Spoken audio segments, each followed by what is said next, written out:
stressed, lack of sleep, easily angered, withdrawn, calls out from work a lot. These are some of the early signs of an autism mom in a work environment. Hi everyone, I'm Dr. Ali, and I am your autism parenting expert. I'm an autism mom to Zachary, author of Amazing Gift, A Journey to Autism Acceptance, and a communication expert. And today, I'm going to share with you some strategies to help you to make your work environment smoother, easier, less difficult, so that you can still function in a productive way. Today, we're going to share some tips because I remembered when Zachary was first diagnosed and I didn't tell many people at my workplace that he was on the spectrum. Some of the signs they may have seen, but I wasn't telling anyone. I wasn't walking towards anyone saying, hey guys, Zachary's now diagnosed. This is what's going on in my household. I walked around a lot with a smile on my face, but was still going through so many questions in my head.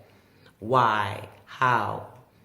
And then I was dealing with a lot of issues at home. One of the main things were he was not sleeping through the night.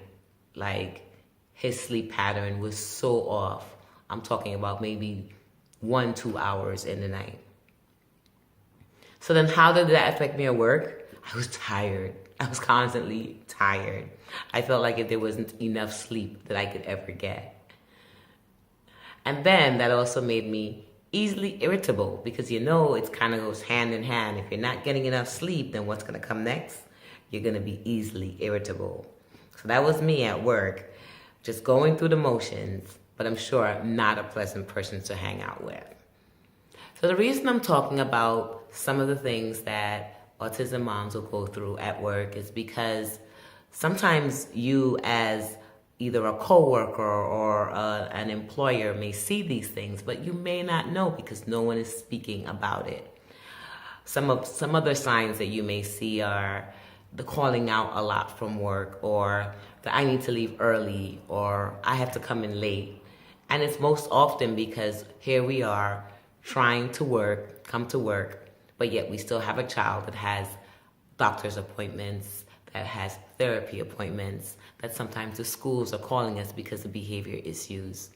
How do we balance trying to have a job, an occupation, and still be an autism mom?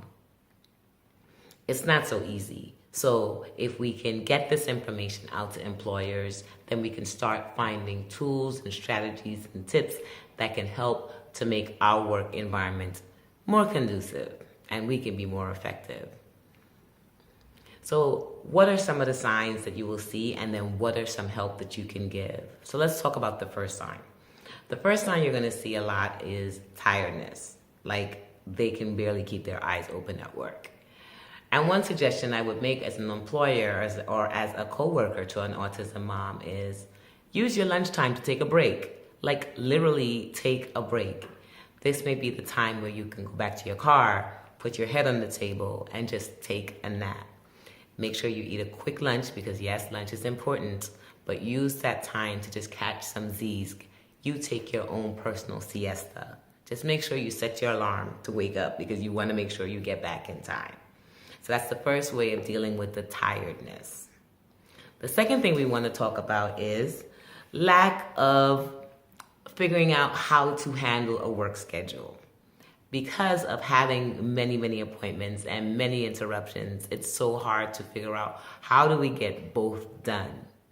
Here's the point where you're going to actually sit down with your supervisor or your coworkers and say, hey, this is a situation at home. My schedule at times can be off. How can I make that up? So you may have to come in early on some days, or you may have to leave late on some days, or there may be days that you may have to work on a weekend, which isn't planned, and I'm not saying it's the best ideal thing to do. But if you want to keep that job, and if that job is very important to you, then you have to think about alternative ways that you can give in time. a lot of things I like to do is I like to use some flex time. So whenever I know that Zachary's with his dad, or when I know he's in therapy, then I would use that time to get a little extra work done.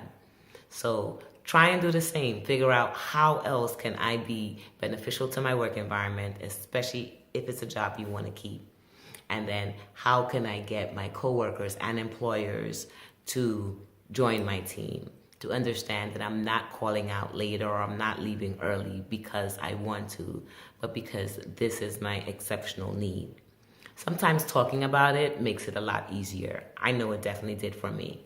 Don't get me wrong, it took some time to get there, but once I got there, it made a lot of things easier. Another thing to consider is that may not be the position for you. Maybe you need to find a position or job that has a more flexible schedule. Start looking, especially if you feel that you are not happy.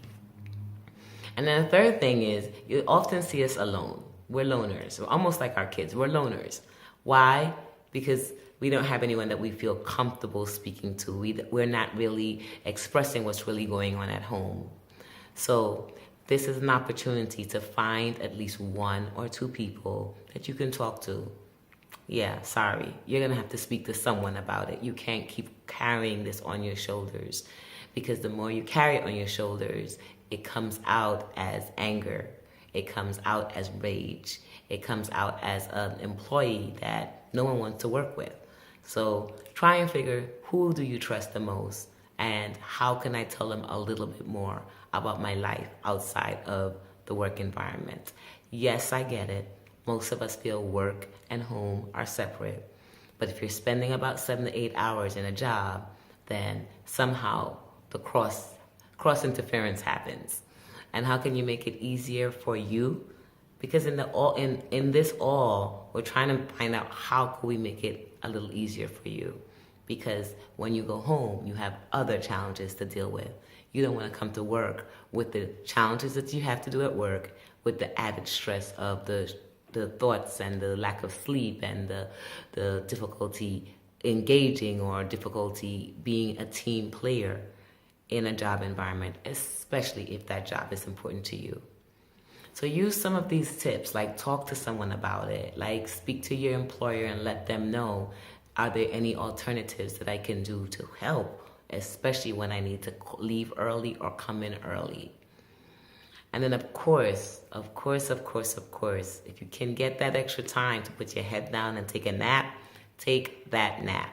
If it requires taking a break and just putting your head down for 15 minutes, take those 15 minutes, because those 15 minutes can mean an eternity, and it can mean the most in your productivity at work.